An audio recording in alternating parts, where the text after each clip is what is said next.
Welcome to the first meeting for our Mixotroph and Mixotrophy Working Group, which we have dubbed M&M, because that's the best we could come up with with our lack of creativity in this new year that we were feeling. And we just hope that we don't get sued by M&M. But for this first meeting, it's going to be a lot more about just introducing the working group, why we got this working group together, the kinds of things we're thinking about, how the working group's going to look going forward, and the different ways to participate.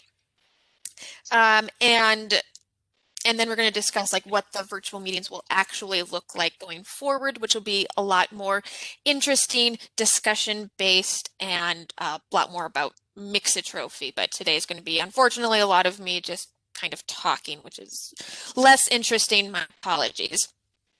The other thing is that this meeting is going to be broken up into two sections.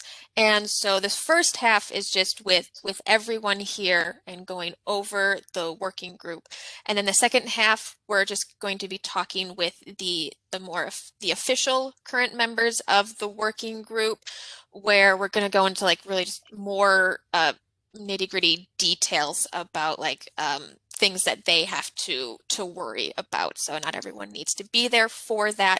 And we'll get more into people who have applied to be official members yet, but we haven't talked to, or we haven't gotten back to yet, and let people know where things are with all of that, because people have filled out an online application, and we'll address things with that as well. But to start off with, I guess we should introduce ourselves very briefly. Hi, my name is Nicole Millette, for people who have not met me. I am currently an assistant professor at the Virginia Institute of Marine Science. I'm coming up on just a year ago starting there. So actually right after I started, the world kind of shut down, and it's been a really weird time for me, spending a lot of time at home, not getting to know a lot of people in my department. Not completely lonely, but still not the great times to start a new position. So this is really excited about this, to actually have a space where I can talk to other people about science that really interests me and interact with a whole bunch of new potential colleagues. Um, and so I guess I'll let our other leadership people just do a quick introduction as well, so you can know who they are. We'll just start with Becky. Thanks, Nicole, for the heads up there. I'm Becky Gast. I'm an associate scientist at the Woods Hole Oceanographic Institution, and yeah, I've gotten into mixotrophy through collaborations with Bob Sanders and Nicole, and so looking forward to the rest of the meeting and the working group. Jess. Hi everyone. My name is Jessica Liu. I am a research oceanographer at NOAA Geophysical Fluid Dynamics Laboratory, and I work on ecosystem modeling and ecosystem development in plankton ecosystems. So yeah, I'm really excited about this working group and thinking about how this connects to modeling and global biogeochemical cycles. Holly. Yep. Hi, everyone. I'm Holly Muller. I'm an assistant professor at the University of California, Santa Barbara in the Department of Ecology, Evolution, and Marine Biology. I've been working on mixotrophs, especially mixotrophs that acquire photosynthesis by stealing chloroplasts from other organisms, for basically my whole scientific career. I was really lucky to get started on that, working with Matt Johnson when I was an undergraduate. And today my group is really interested in understanding how mixotrophs balance photosynthesis and heterotrophy, and how that balance might change both sort of plastically and evolutionarily in response to changing climates. And we use a combination of experimental and modeling approaches to do that. And so this group for me is going to be a real treat, because it'll be the ability to take some of the work that we're doing in the laboratory setting and more conceptual models, and then extend it to a real world understanding of mixotrophy in the global ocean. Hi, I'm Karen Socket. Institute of Marine Science, as well as an adjunct research scientist at Bigelow Laboratory for Ocean Sciences.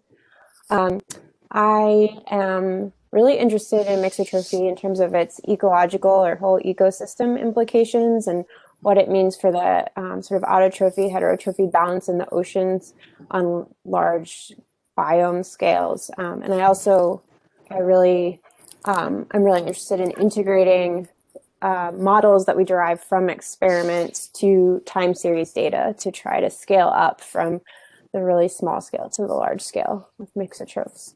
And a lot of my research has focused on the carbon cycle and carbon export. So along with food web dynamics, I'm interested in how mixotrophs impact carbon export in the ocean. Great, thanks guys. And one thing I want to emphasize here is when I say leadership, we're really in charge of like the organization and making sure that the working groups, meeting and things are moving along. But in terms of what's being discussed and a lot of, just the topics related to mixotrophy, we want everyone to be involved in the direction of where things are going, and that's not really our job to drive what's being discussed. It's just to make sure that we're achieving the goals of the working group. So quick, boring terminology just to make sure we're all on the same page. For this working group, how we are defining mixotrophs is the plankton that can use phototrophy and phagotrophy.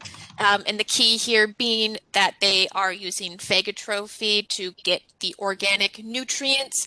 We're not including osmotrophy for the way that was so succinctly put in Flynn et al. In 2013, that it's not really exclusionary enough. If at this point almost all phytoplankton are could be considered osmotrophic, and so by just making it more exclusive, mixotrophs are more of a defined group that are specialized from phytoplankton. And the reason that this group is together, what we're really thinking about is mixotrophs as their own group, separate from phytoplankton and zooplankton. And the reason that we want to think about doing research on them as their own group is so that we can start to understand real general patterns associated with them, the same way that we understand phytoplankton and zooplankton, things simple as seasonal patterns in different environments, and different temperate zone, different latitudinal zones, different seasons, things like that. And so that this will help with, making hypothesis for future research, but then also for modeling, so that if we have these general patterns, they can easily be translated into calculations for models and make them more accurate. And so getting them away from studying them as just individual species, because obviously when we first started off understanding mixotrophs, it was just this unique thing of, we found a new species that is a mixotroph, and so let's really focus on the species and understand why it uses this. But as the research has gone on, people have clearly shown that a lot of species are mixotrophs. So stop thinking, let's go into them as studying them as a group. And of course, there's a lot of inherent difficulties in this because a mixotroph isn't a single group. So if you're out there in the environment trying to study mixotrophs, it's not just as easy as I'm going to go study mixotrophs, because you have the two broad groups, the constitutives that have their own chloroplasts, and then the non-constitutives, the group that don't have their own chloroplasts and have to steal it from their prey or form endosymbiotic relationships.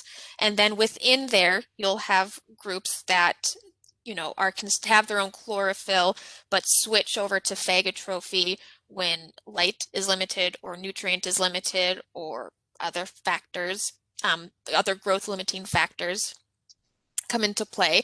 And then obviously underneath the non-constitutives, you have the group that can just steal chlorophyll from any of their prey, the groups that steal the chlorophyll from a specific prey, and then the endosymbiotic relationships, which are their own thing. And so if we think about studying mixotrophs as a group in the environment, really thinking about how do we actually get at each of these groups, and when we're studying mixotrophs as a group, what's all being considered in these different methods and what are we teasing apart? So it's a very complicated idea. So just a very quick, boring story about exactly how this working group came together.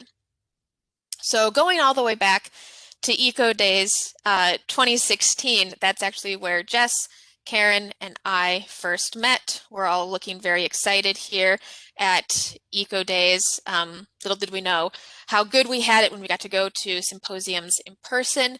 But there, I was talking a lot about mixotrophy, and they came up to me and said, we're very interested in the topic of mixotrophy. And since then, we've actually kept talking a lot with each other.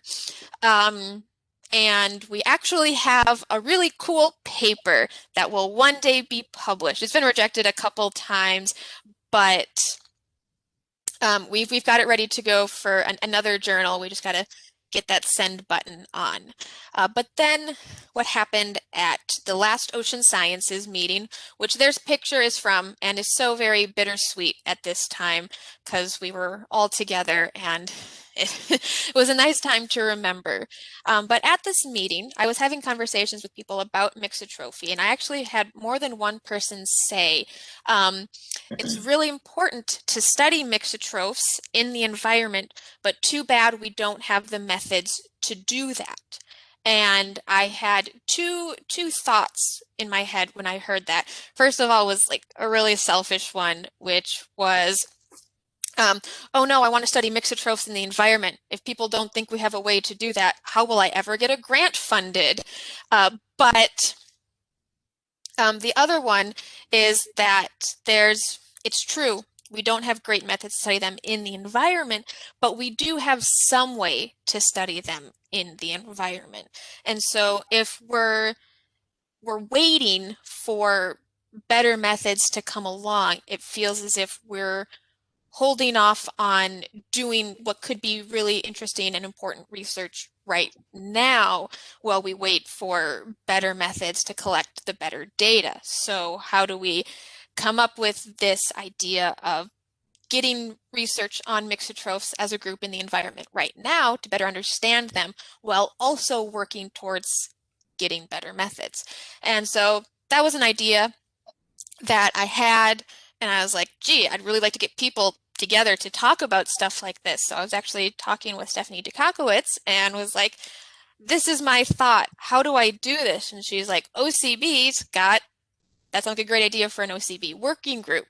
So this is actually us at the OCB booth at OSM right after we talked to Heather about starting, what would a group like this look like and how would we go about doing this? And here we are a year later. So this is very exciting.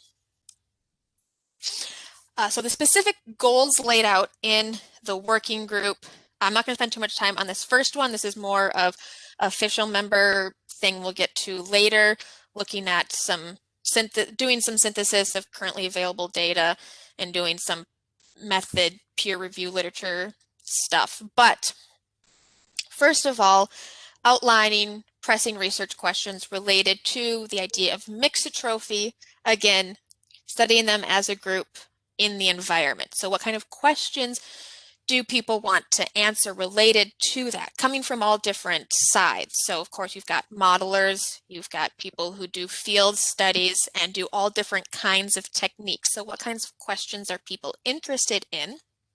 And then the most important part of this is develop guidelines for the best applications of current methods. So we have these research questions that we're thinking about.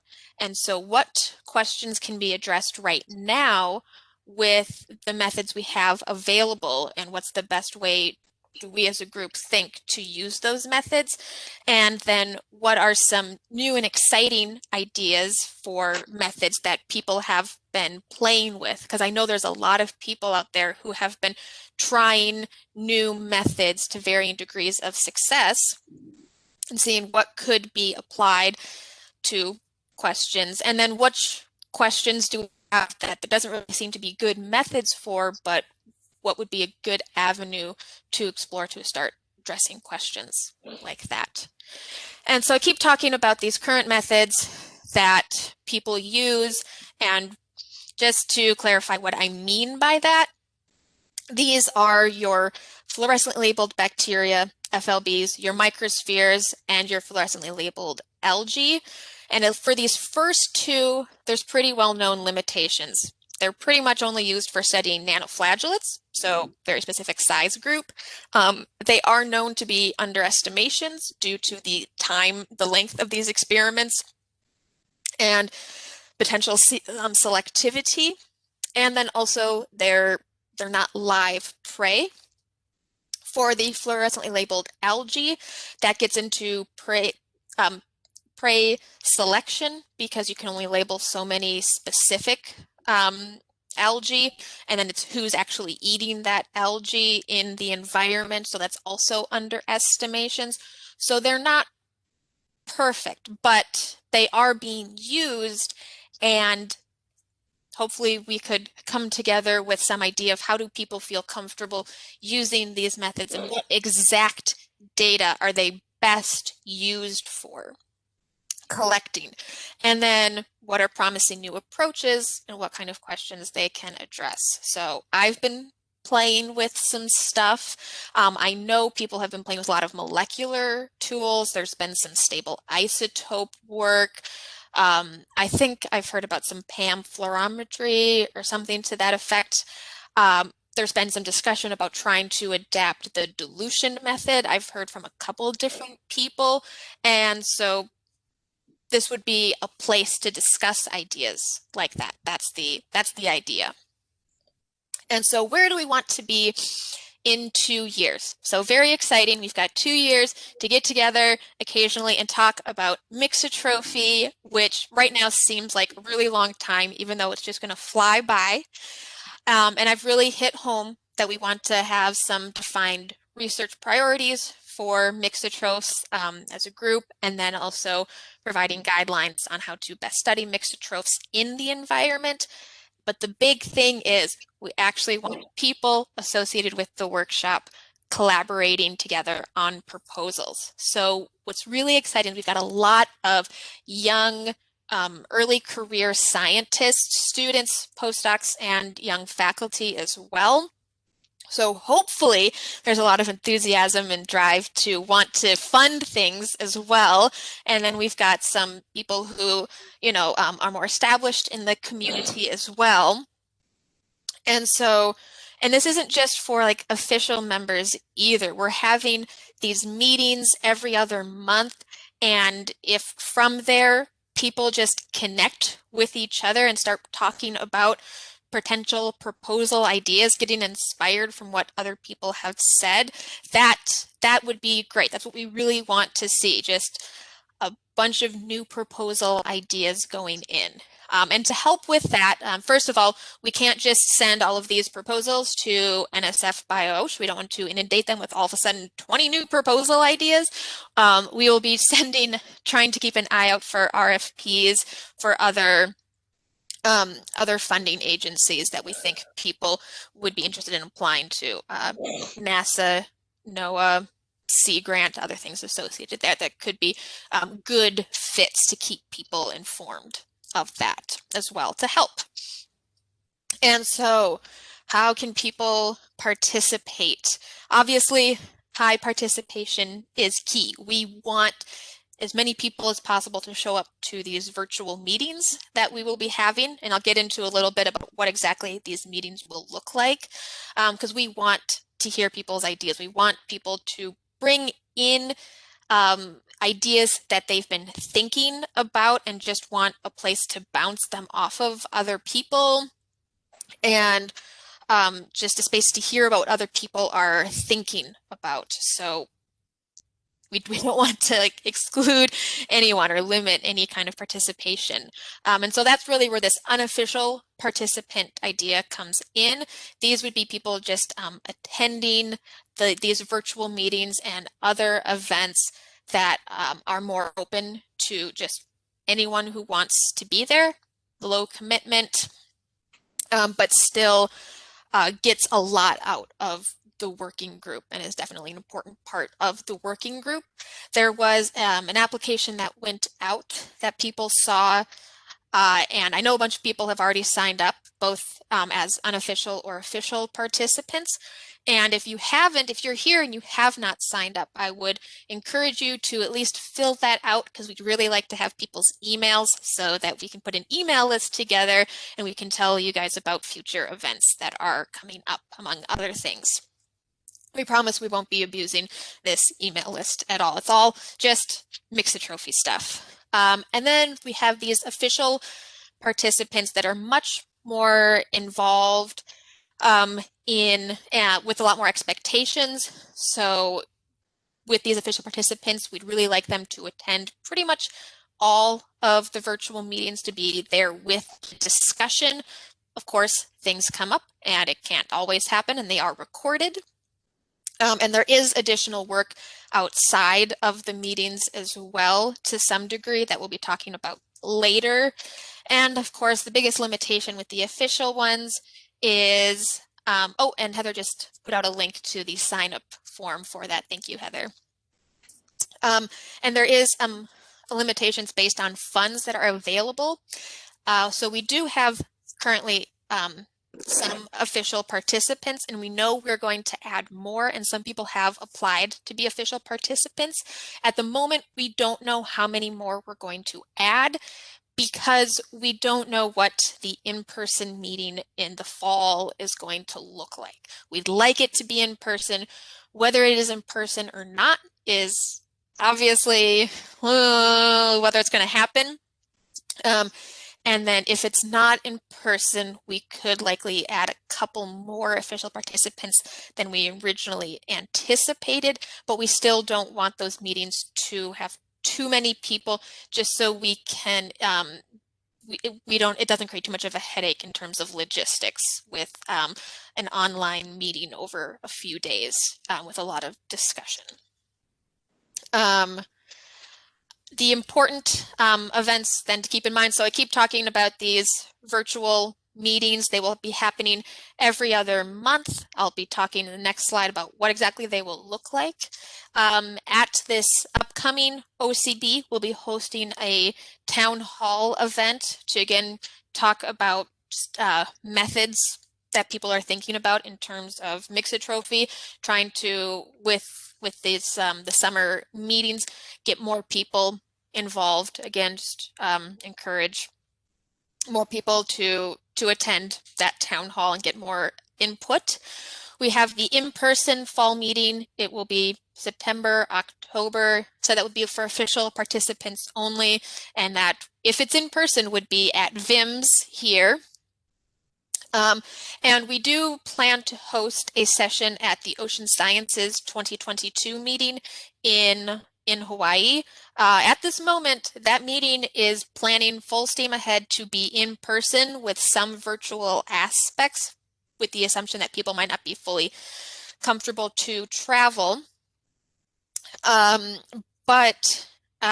Yes, we do plan to apply to have a session, and in some form, we should have a session on mixotrophy for that meeting, and we will be sending out information to submit abstracts to, and we would encourage anyone and everyone to submit an abstract to that, because the more abstracts we get, the more likely we're going to have a lot of time for talks, and as well as a poster session. And so using that opportunity again to just engage the larger scientific community and talk with anyone, and just bring our ideas out to the larger community. And then There'll be the in-person meeting for summer 2022. This will be right before the OCB meeting, like literally the week before, so that people can then just go into attending the OCB 2022 meeting, which at this point it has to be in person because I need I need it to be in person so that I can see people. I can't handle it not being in person. So I'm going to keep my optimism there. So that again is just for the official members, but then we will have some event at the OCB meeting as well. So anyone in attendance at the OCB meeting will be able to engage with whatever that will be. So what exactly these virtual meetings are? As I've said, the next one will be in April. They will be an hour each, and each one will have a specific theme. And the goal is to have 2 presenters for each of these meetings. They'll have 20 minutes each, and these aren't meant to be like real research talks with your introduction, methods, results, discussion. It's more of a chance to present an idea that you've been thinking about related to mixotrophy. It could be a way to study them. It could be some hypotheses that you've been thinking about. And if you've got data related to how you came up with these ideas you want to talk about people, definitely include that, but use enough as a jumping point, because for the last 20 minutes, we will have discussion then related to it. And if we get a lot of attendance, maybe we will be able to create breakout rooms to get a lot more discussion and ideas going with each of the different leaders in these breakout rooms and coming back together and seeing what's been discussed.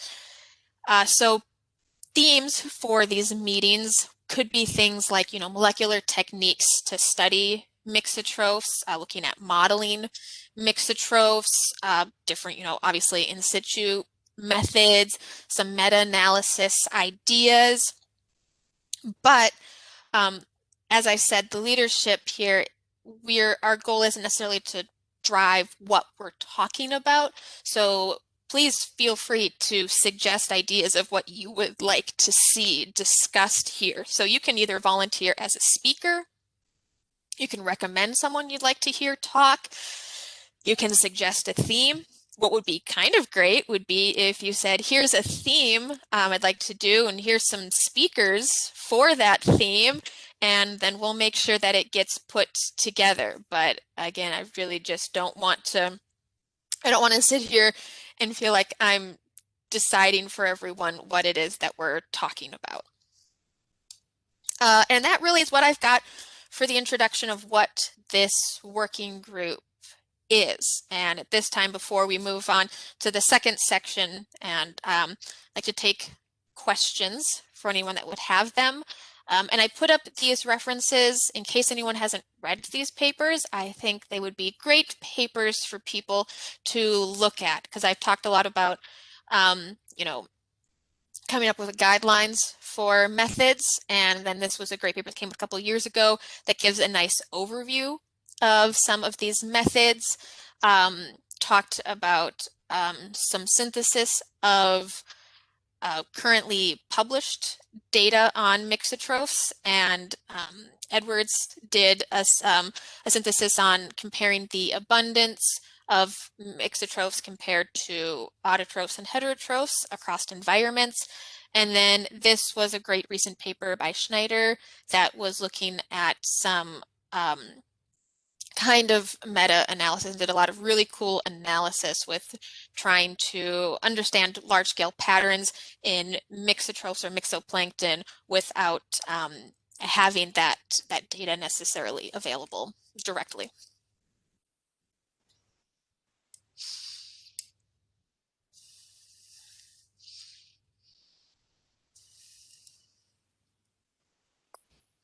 Nicole, this is Karen. I just wanted to make a comment to emphasize participation, that, we have the official and unofficial working group members, and but it's not meant to make people feel excluded or left out or anything. The goal with that was actually to be able to include more people, since we're limited by meeting size and funding for the official participants.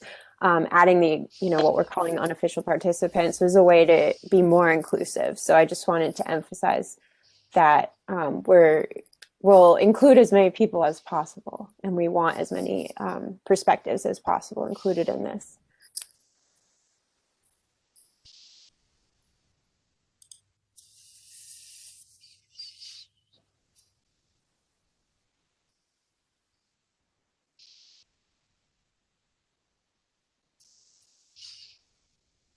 So you all should be able to unmute yourselves, any of the participants on the call, if you want to ask questions or pose ideas.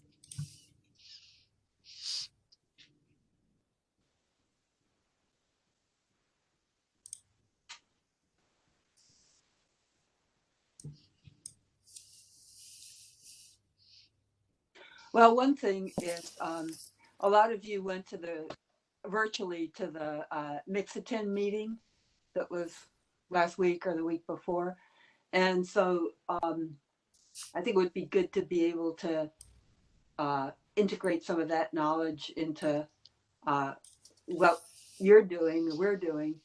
And, because there's no sense in repeating certain things and thinking about how to build on that or collaborate or stuff like that. And so I don't know if OCB is completely, United States, or if it has an international aspects or what. That's a question too. OCB it's a US funded project office, and it's a US funded effort, but our network is very much global. We have participation. It's a very large US base, but we have participation and collaboration with scientists from all over the world, as well as US and international partner programs, including IMBER and SOLAS and GeoTraces and IOCCP, International Ocean Carbon Coordination Project, several international programs. So we are, and actually this pandemic has really enabled us to grow our network and get to know a lot of the community that doesn't necessarily come to our annual summer workshops or our scoping workshops. Most of our activities, because they're US funded by NSF and NASA, they take place here in the States. But we also have travel support requests to get US scientists to international meetings as well. But I'd also want to point out, we have one of our major program managers here for the OCB project office, Mike Saraki, is on the line. OCB project office gets support from the National Science Foundation, Biological and Chemical Oceanography, as well as the NASA Ocean Biology and Biogeochemistry program.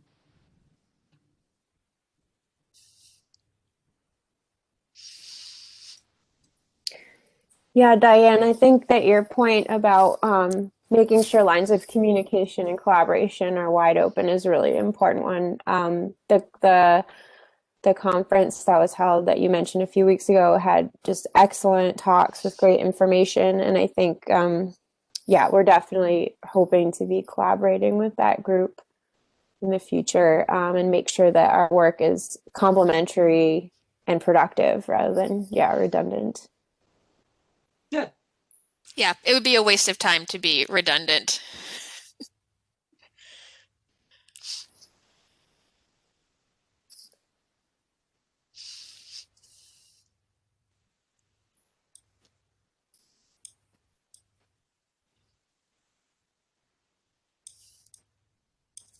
Hi, this is George McManus. I'll just jump in here. I hope the group will keep it in mind that mixotrophy is not really just one thing. I mean, the early oceanographers sort of made the mistake, or we think now, of saying everything is either a little plant or a little animal. And now we're trying to say, wait a minute, there's mixotrophs, but there's many, many different modes of mixotrophy. And it's really not possible. I mean, for modeling, obviously, you have to simplify it. But let's not lose sight of the physiology of the organisms and the individual modes that they take when they're practicing sort of mixed trophic modes. Yeah, I agree. It breaks the brain sometimes to try to think about simplifying the organisms because there's always so much complexity. And I think the idea is how to keep that in mind, while also making it uh, something that can be used for modeling appropriately.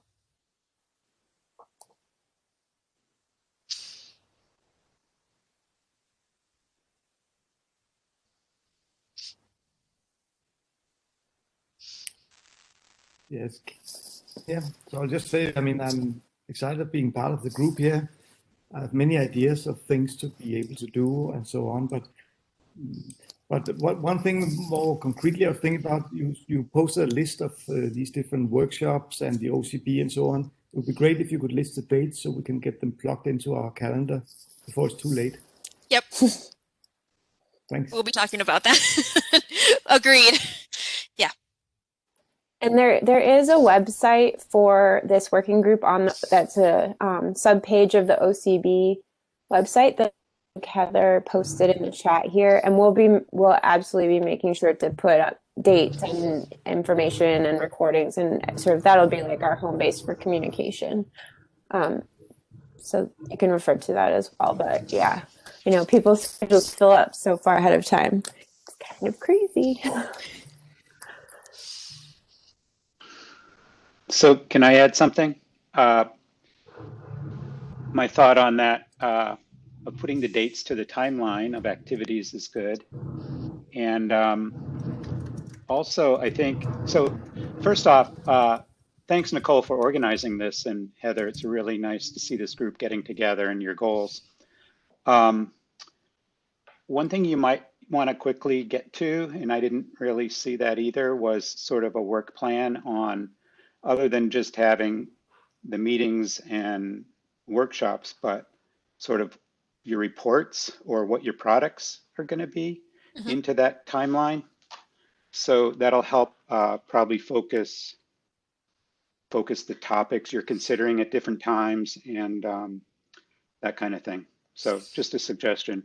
And like I know writing white papers is not the funnest thing in the world to do, or workshop reports, but for the agencies, it actually is useful for us to have something like that as a product. So Yeah, so I apologize. I decided to leave some of that information out to the later half of this meeting for the official members, because a lot of that stuff more applied to them. But we do have specific products that we are going towards. One of them is a white paper. We're looking at 2 publications, and there is actually a rough outline at the moment for the timeline of those things.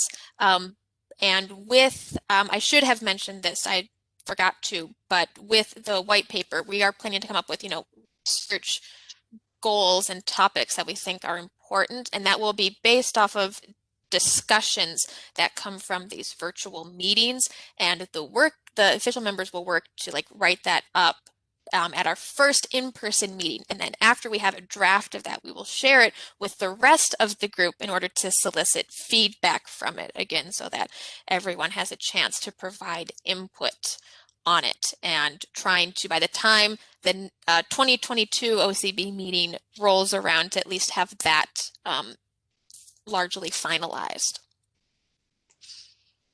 great. I'm glad you're thinking about that. Nicole, maybe if there aren't further questions, I'm wondering if some people maybe are considering being official participants and just want to hear what the plan is. Do you want to maybe get into that now? I mean, do you move on to the next part of the meeting, and anyone who's interested can stick around, kind of thing? Yeah. Because I've got like a second half of a presentation to talk about. Yeah, I think maybe people are trying to gauge whether, they want to be official. Whether they want to make it official. Yeah. Yeah, I guess we can go on to that if there's no more questions at the moment. So yeah, if people have gotten what they would like so far out of this, I don't want to take up any more of your time. If you'd like to stick around, you're more than welcome to. And yeah, it might get a little bit more detailed and boring, but we'll see. Let me get stuff set back up. I readjusted my computer screen. So I'm still sharing this. Okay.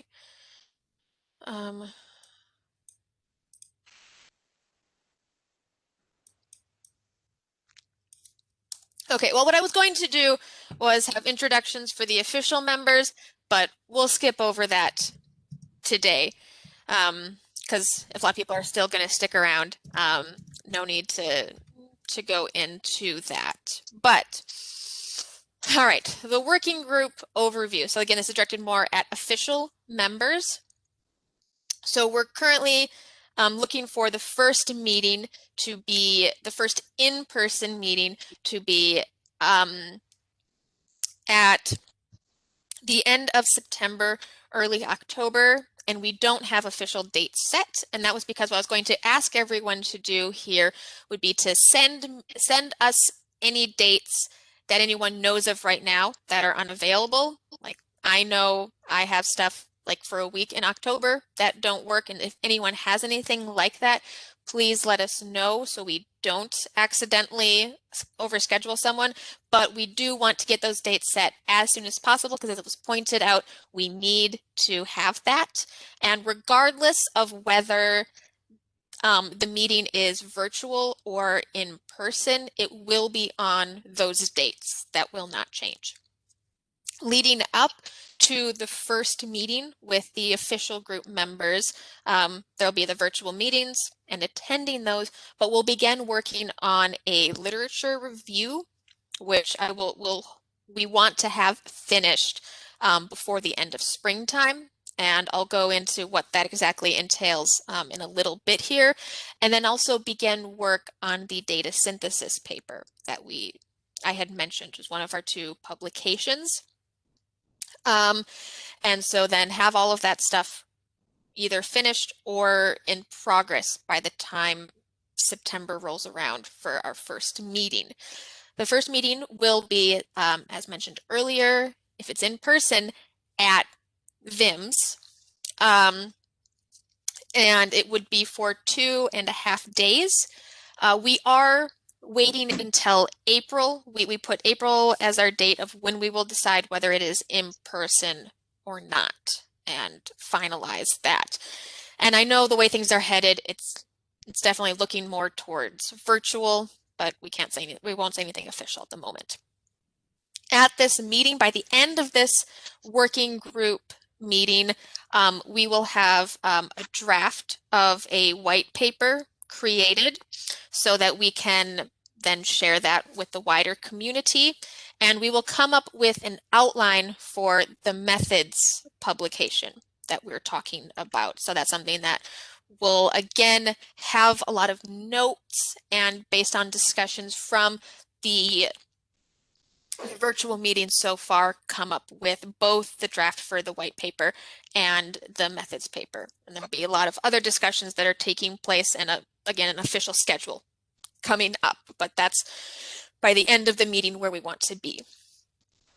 And then in between the 2 meetings, we'll continue to finalize the white paper, hosting more virtual meetings, and work will continue then on the 2 publications that we're talking about. And there will also be the OSM session. For the second meeting, by the second meeting, we want to have a final draft of the white paper. Pretty much going into that meeting will be really close to being done and we'll finalize that there. Basically, I'll approve it. Oh, I should mention, the second meeting is going to be like, don't have the specific dates, but it'll be like the Thursday, Friday, or Friday, Saturday before that OCB meeting. So those dates are easy to get on the calendar. And that's so that people can get out there and be able to then stay to attend OCB as well. And so that means it will also be held at Woods Hole, which just means more time in Woods Hole, which I think is great. Summertime in Woods Hole is excellent. And then also during the second meeting, we should have full drafts of the literature papers that we are working on. And so before that meeting, the official members will have a chance to read over both of those drafts and get feedback on those papers as we continue to move forward. And then we'll present something at OCB 2022, exactly what that will look like. We'll have to, work on as that gets closer and we figure all that out. And then after that OCB meeting, we'll continue to host these virtual meetings up until the very end, and we'll then work to get these publications submitted as well. So these two papers I keep talking about, after this meeting, we've actually got a whole Google folder that we've been putting a lot of information in, and we'll finally share that with people who are official members. And we'll also send out specific links. We have a sign up for the two different papers that we're working on, and we would like official members to at least help out on one of the two papers. If you want to sign up for both of them, you're more than welcome to, but at least on one, so that the one paper isn't overloaded compared to another. And for the methods paper, I will be leading on that. Again, being lead is really just making sure that things are progressing as they're supposed to, making sure people are doing what they've agreed to get done, and that there's meetings that are happening, because discussions for both of these papers will, the groups will have to be getting together and discussing things outside, like the virtual meetings, and be talking in between the in-person meetings. Becky at the moment has said that she will lead the synthesis paper. She'd also mentioned that if someone else is super interested and wants to take over, she's happy to have that. But at the moment, she'll make sure that that gets started. So for the synthesis paper, what we're just thinking about is synthesizing currently available data on in situ mixotrophic activity / presence, and methods that have been used in peer review literature. So the one that obviously comes to mind, there was this great paper I earlier mentioned by Kyle Edwards that had done some synthesis work on this, but there's so much more information to be synthesized, because not a lot of work has been done on just taking the data that's available and saying a lot about it.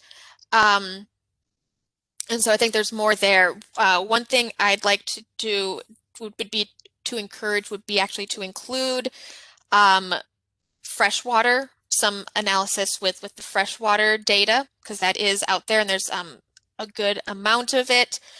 And this will be part of the literature review that I mentioned, is looking at the literature, seeing what is available, and then the group will decide what exactly they want to do with this synthesis paper. And then for the methods paper, this is what I've talked about a lot, with these guidelines for the best application of current methods and identifying potential new methods and how they can be best applied. Again, really see it as building off of this paper. So for anyone working on this, for working on either of these papers, these are two papers you will have to read. And so this paper here is just an overview of a lot of methods that are present, and what I didn't see from them was just appropriate applications for them is what we would be looking at. And so there is distinct differences, but again, we don't want to be rewriting these papers. There's always a lot more that can be said on these topics, but just don't repeat what people have already said, because that's pointless. And so then for this paper review, we would like people to sign up to do the paper review. And the next slide will say exactly what that will entail. I went through and put down papers that were looking at studying mixotrophs in the environment as a group to some degree. And so I think it's just a list of over 20. So one thing would also be to look at this list, and if there is something I have missed, please fill it in. I know I couldn't have considered everything despite my best efforts, but then also putting your name down next to here, this assigned reviewer, just putting your name down for 2 or 3 of the papers, I think would be enough to get them all covered. And then to review the papers, we actually put together in that Google folder, we've got the information that would be great to pull out. And so then for every paper, the people working on that synthesis will have what information is available to them and can work to figure out what they would like to do with it. Holly Moeller put this together. Holly, did you want me to talk about this, or do you want to talk about the different sections you put together here? I'm happy to jump in here, Nicole, and you can tell me if I misspeak or say anything wrong. But generally, the goal here is to try to capture the relevant metadata about a paper, of course, the citation data, but also importantly, environmental context. And then also the different measurements that might have been used to try to quantify mixotrophy. As well as a sort of narrative summary of the findings and anything else that you want to note about the paper. We certainly do not expect that these categories, they're not set in stone, and we expect that they will change as we learn more about the body of literature that we're trying to synthesize. But the hope was just to have a sort of robust way of documenting the papers that we're going through as individuals so that it's easy for someone who hasn't read every paper to sort of see the parallels and see the synthesis come together. But definitely open to suggestions and modifications to this. Yeah, that pretty much covers it. Thanks, Holly.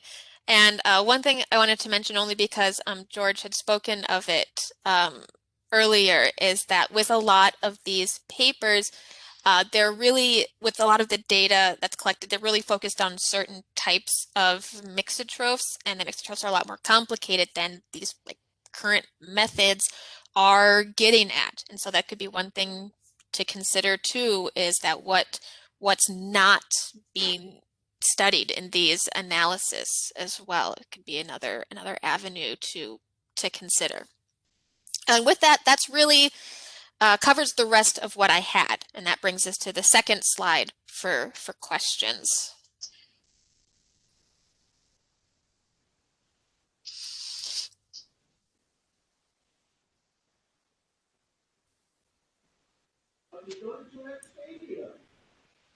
So I had a question.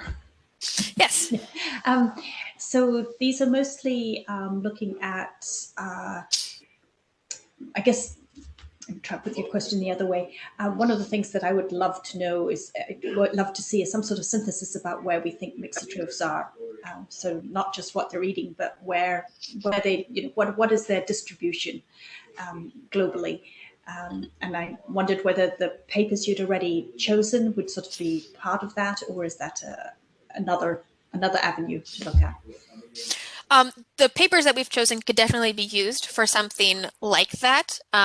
There have been some, papers that have looked at presence of different mixotrophs in places, but these papers here do have a global distribution, although thanks to work from Becky and Bob, they're a little bit polar region heavy compared to other areas.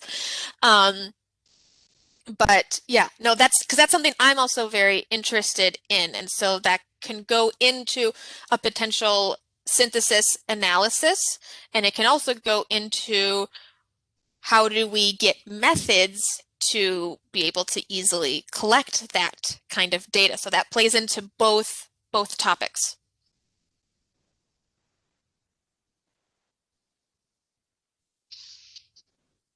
Sarah, did you raise your hand? Hi. Yeah, I didn't want to cut anyone off. Hi, my name's Sarah Prizziata. I have a question about appropriateness of fit for someone that would like to join either in an unofficial or official capacity.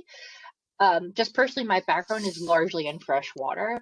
And so I'm wondering how you see someone like that fitting in, knowing that I don't see a huge difference in mixotroph physiology between the biomes. But if you think that would be appropriate or would even consider that for official membership? Yeah, so I definitely would consider that. I agree with you. Like the mixotrophs in, I mean, plankton in the lakes, when you compare them to the ocean, you seem to like a lot of the same general patterns. And so whether we're, for like a synthesis paper, I had mentioned that we're including freshwater work.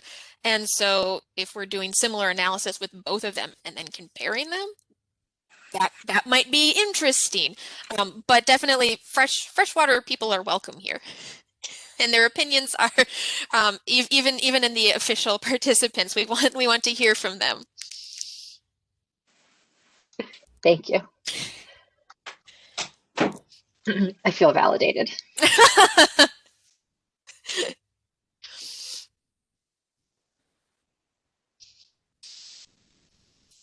I have another question that could be related to either of those outputs.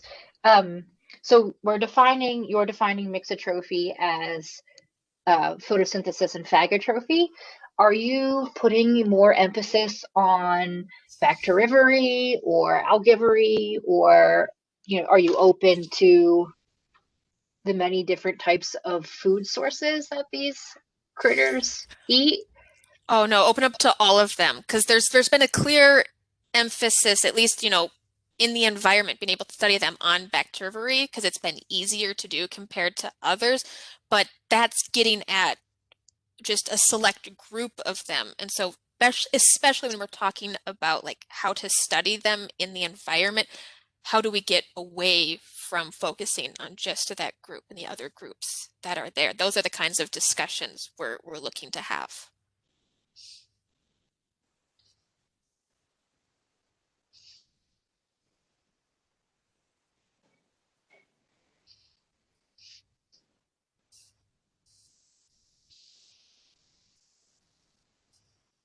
Are there any other Hi, questions or yep.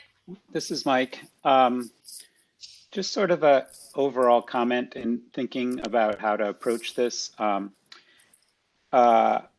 You have a group of people who are sort of self-selected, having interest in mixotrophy. So we're all bringing our ideas and perspectives into that question. And one thing I think we should be careful of is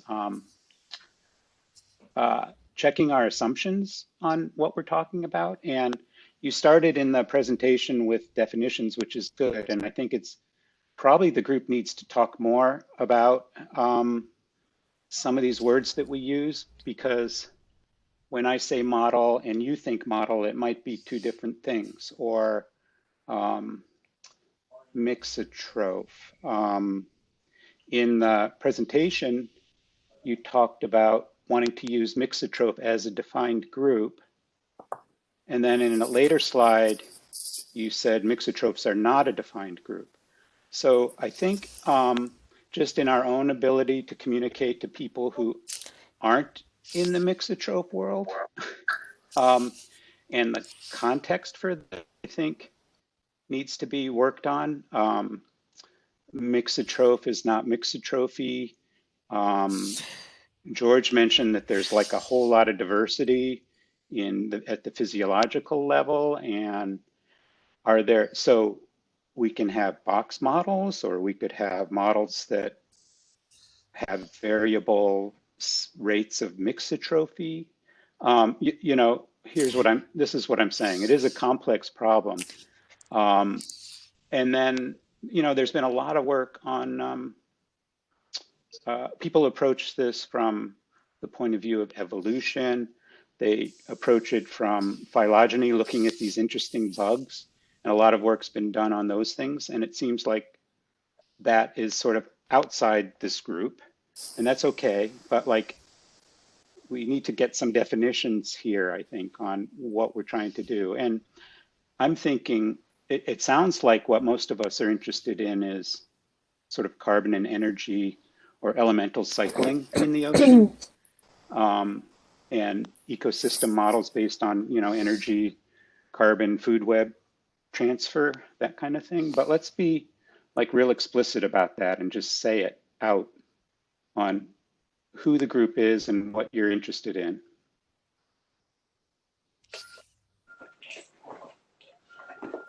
I think that makes a lot of sense, Mike. And I think we'll probably spend the first, I mean, it seems like a great topic for our first meeting, which is to have people present on these different ways of considering all the different definitions you just mentioned. And I think we were reluctant to sort of dictate that from the beginning. So I think that's something that as a group, we will want to hash out, because we want to make this as sort of relevant and current as possible. And so we don't want to start our own assumptions on where we think the field is and where it's going, and rather have it be a little more iterative.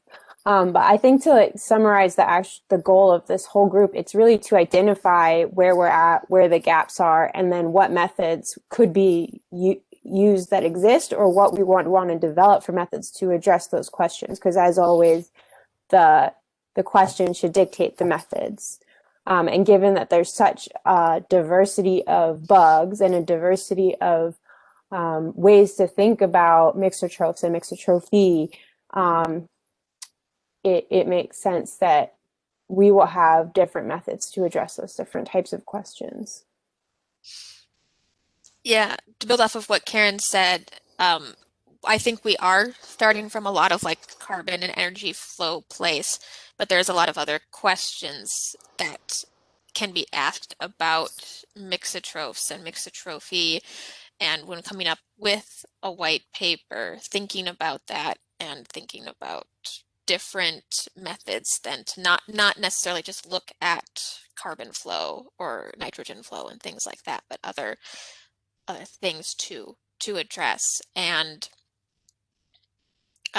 there's also great starting places, because we've got Aditi here online, and her group has done a lot with definitions and is always really thinking hard about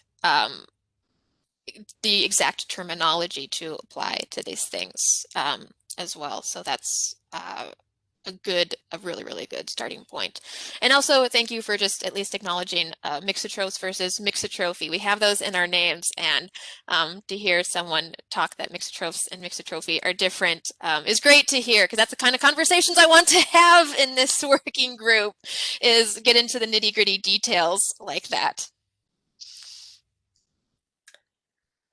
This is Pat Glibert, and I'm sorry my video is not on. I just wanted to reiterate, I think these conversations are great, and it's great to get working groups together. But I did want to reiterate that the meeting that was held just last week was both the public meeting, and it was followed on by a workshop where some of these same questions were really hammered out or addressed in some detail, particularly the methods questions. Where do we go from here? How do we capture all of the important drivers of mixotrophy? So I just really want to underscore that this group really has to be working with the Mix It In group.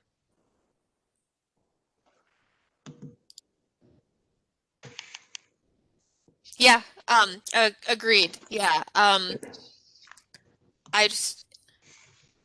We'll have to figure out a way to do that, because I mean, it's said Aditi's here, which is a really good starting point, but how do we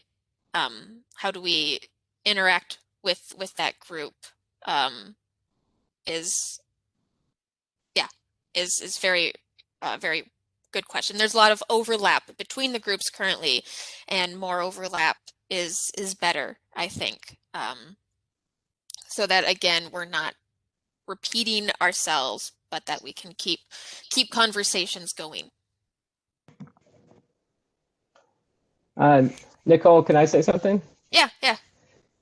Thanks for setting this up and inviting me. This has been great. I guess one suggestion that I have, we are a pretty specialized community that focuses on our organisms, and mixotrophy processes pretty in detail. And so one thing we can do aside from collaborating with others, I think, especially since this is part of the OCB group, is maybe try to engage. And I'm not really sure who all is part of this meeting right now, but try to engage more of the biogeochemists directly and bring them in for part of the collaborations that you've been talking about planning, to really try to pair people who specialize in mixotrophy with people who don't but focus on ocean biogeochemistry. And if something like that can come out of this meeting where there's new collaborations specifically on that front, I think that would be a step forward.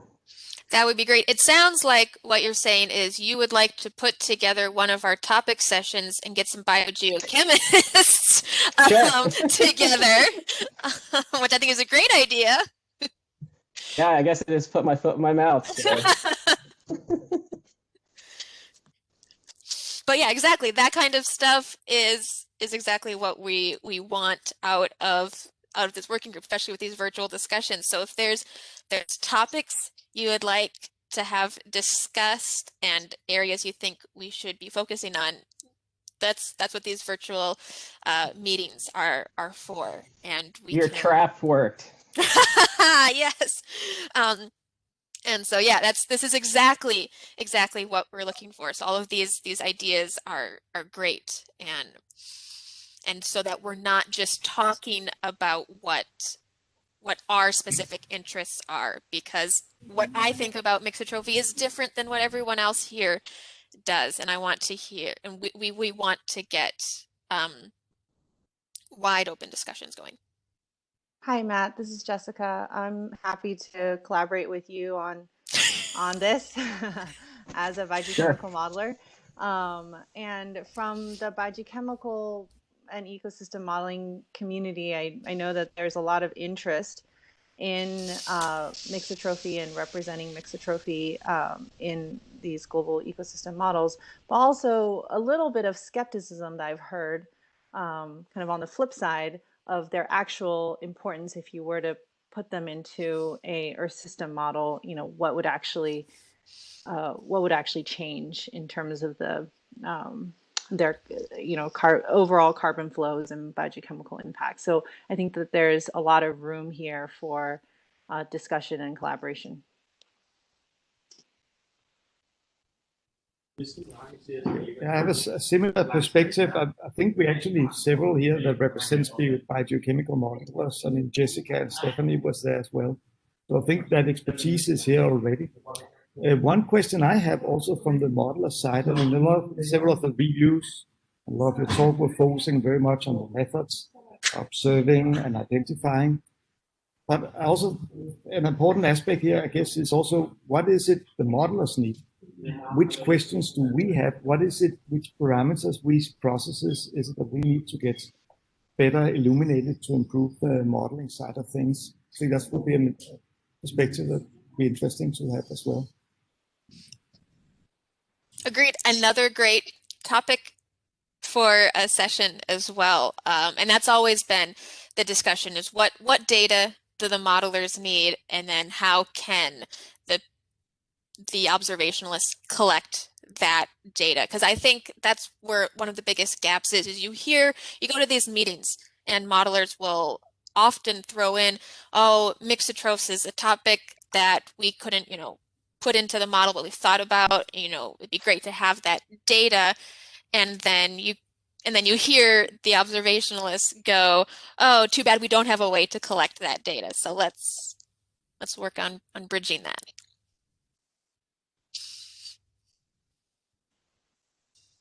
So Stephanie mentioned this earlier, and one of the things that would be great for modelers is some kind of understanding of their distribution across biomes. And, across like a section of the Atlantic or Pacific or something like that. That would be one of the essential components for what modelers would need.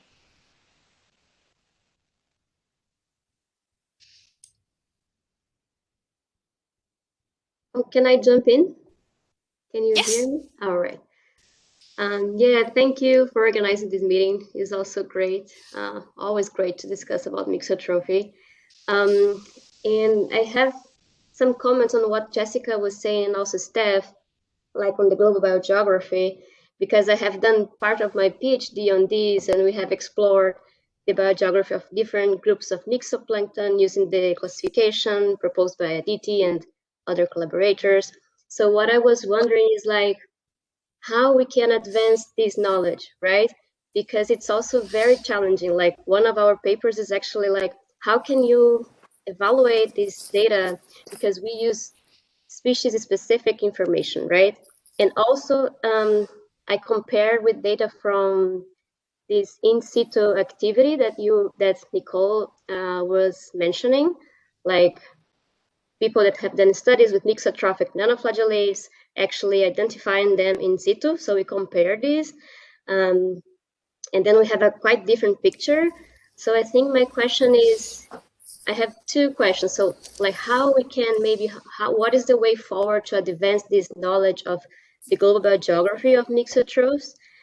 And the second question is related to what other people are putting in the chat. If you are also thinking about considering other forms of mixotrophy, right? Because these in situ studies, if I am not wrong, they are only with constitutive mixoplankton, right? Are you thinking about incorporating somehow other forms of mixotrophy? And then if so, how we could do it? Yeah, I don't know. I don't know how we incorporate other forms of mixotrophy, but that definitely has to be considered. And so they are, I think, looked at very separately and studied very separately. And so hopefully getting people together again to talk about them, because they also have to be studied in the environment differently. And so, you know, discussing about those methods to study them in the environment are considering both of them definitely going forward. It's open to that, and it should be. I think so Suzanne, I'm really glad you're on here because your paper on non-constitutive mixotrophs and their distributions, one of the only large-scale kind of biogeography papers I think that's out there. I mean, one of them, but there aren't that many. And so and it's interesting because the NCMs, I think, tend to be easier or tend to be more quantified on a large scale in the field, whereas the constitutive mixotrophs tend to be the ones focused on with experiments. And so I'm not really solving any problems here, but it's to say that, they each have their challenges with these two different questions about, understanding them on a small scale in the lab and what drives their different carbon flows, and then understanding their biogeography in the ocean. It seems like there's a disparity between the two groups in the opposite directions. It's something very interesting to consider. So I also just wanted to so my vision, if I may be so bold, is I would eventually love to be able to say to NASA, we are going to detect mixotrophs from space. That's my ultimate vision. I think we're going to constantly in this group be balancing people who want to study the physiology of individual species because they're all so different. And then people who are going to want to be able to say, oh yeah, we're going to lump this group, and this group so that we can, come up with some satellite algorithm that combines several factors to know where these groups are. So that will be an interesting ongoing discussion, I think, of balancing the more traits-based approach versus the more species-specific approach. Those are just some thoughts I had thinking about what you mentioned. Karen and I have talked a lot about our 10 to 20-year plan of studying mixotrophs from space.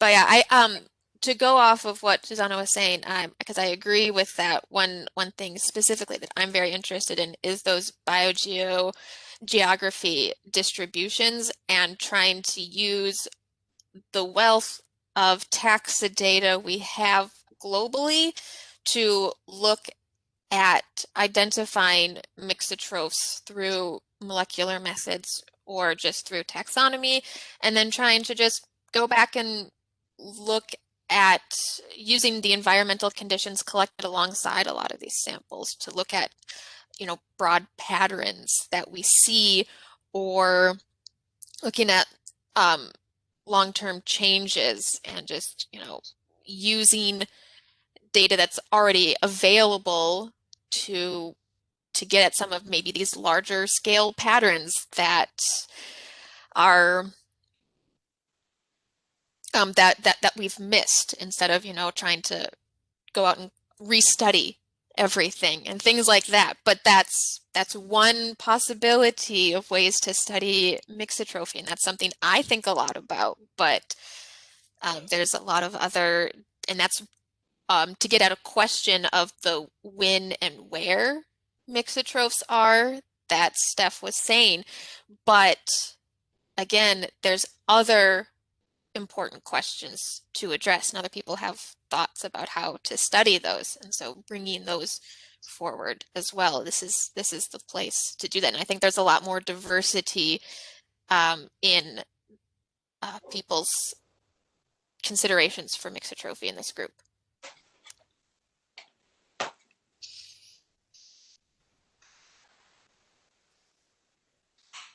If I'm going to just be so bold as to, Aditi, you've been mentioned several times here, and I just, to not be totally tone deaf to the fact that you guys have been working on this for a while and just had a really excellent workshop last week, I just wanted to invite you to say hi, and if you don't want to, you don't have to. It's not a demand, it's an invitation. But if you wanted to say hi, and I don't know if you have any thoughts on how you could see these two groups moving forward, working together. But I just wanted to open that up as an invitation to you since you're here.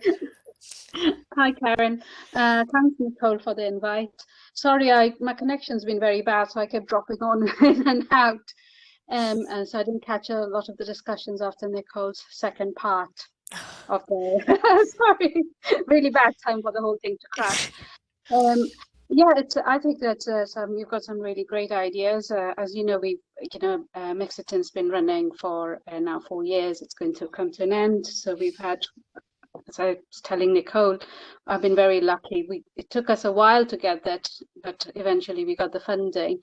What would be nice would be to see potential collaborations. Sorry, I'm going to put the light on, it's getting dark. And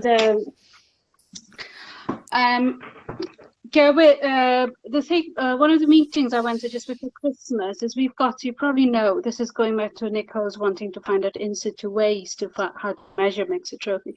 We, as in UK, we've got a new boat ship, Sir David Attenborough, and we know there were lots of collaborations which are going on at the moment with Canada. There's been, possible grants, etc., assigned, and the last meeting was just before your election results. So there was a lot of discussion about, are we going to have a similar deal with the US?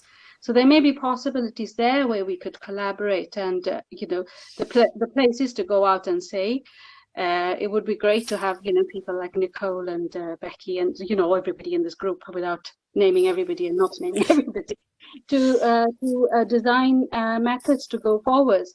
I think it's great. It's been everybody who's been in the area will tell you it's not easy to get funding for mixotrophy, but I think this group is in a nice position, because we have had some papers which have got us in the spotlight to a certain extent. So it would be nice to do that. And with regards to modeling, what data series, time series, that's what's missing. And there's the ELFO, the one which Susanna mentioned, she's worked with, and it has been one of her recent publications, is using the ELFO, which is the most, it's not the best, but it's the most comprehensive, because it looks at nutrients and also the different functional groups. But finding that sort of data is now impossible, and that's something which is to the funder a very boring thing to do, so they don't tend to like. But it's something maybe, you know, to try and push through the group. Maybe the importance of doing time series stuff to keep, whether it's an experiment, whether it's in you know, locations. You've got some grand places like, you know, the Chesapeake Bay. You've got lots of fun myxoplankton there. You've got also on the west coast loads of places, and then up north, you know, near Hui also you've had, because that's where Diane says she got all her beautiful laboyas from. So yeah, so those sorts of things would be great. You know, it would be you know, these sorts of hubs everywhere is what would be my dream vision, to have all these groups across the entire globe networking together. Unfortunately, borders stop us from writing grants together, but things to just find. Sorry, I'm going to shut up now. I'm talking so much. But yeah, thank you, Nicole, for this invite, and it's great seeing everyone. It's great to see, you know, another bunch, which is yeah. Let's try and do mixoscience. I think that's a beautiful dream of different hubs of mixotrophy all over the world getting done. But yeah, I don't have much more to add at this point. There's been already a lot of great discussion, which makes me excited to see what the next 2 years hold and where we go. So we're coming up on 12:30. I can't believe, for me at least, it went really fast. But if anyone's got any last thing they want to throw out there, I think it sounds like we've got an idea for our first virtual session, which is talking about, you know, like how to define mixotrophy and discussing that. So we'll look into, if anyone's got any suggestions of who might be a good speaker on that topic, or if you'd like to volunteer yourself. Otherwise, we will oh, sorry, I just saw a question from Sarah about for the official participation hearing back. The leaderships, we're going to have a meeting very, very soon to discuss all of those things, like setting the dates for the first meeting and actually what talking about the official participation. So I don't have a set date of when we be hearing back, but definitely we'll have more information before the first virtual meeting for the people who have applied for that or would like to apply for that. Nicole, do we have a date?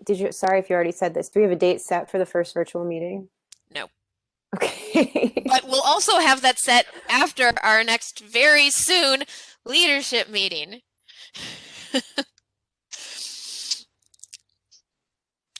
So so we'll be in touch. Who's already kind of signed up. I guess if you're on this meeting, you got the email where you can put your name and email on a list so that you keep receiving information about this group. Is that right, Heather? There was a way to, yeah.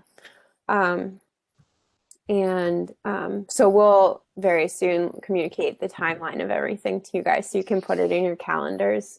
So obviously that's important. And we will try to include as many people officially as we possibly can. I just want to reemphasize. And there was also, I'd mentioned sending out a link to our Google Drive and to other sign-up forms that will be going out today. I was just waiting for this meeting before I sent it out to people. Yeah, I'll just have to get that together and send that out to people.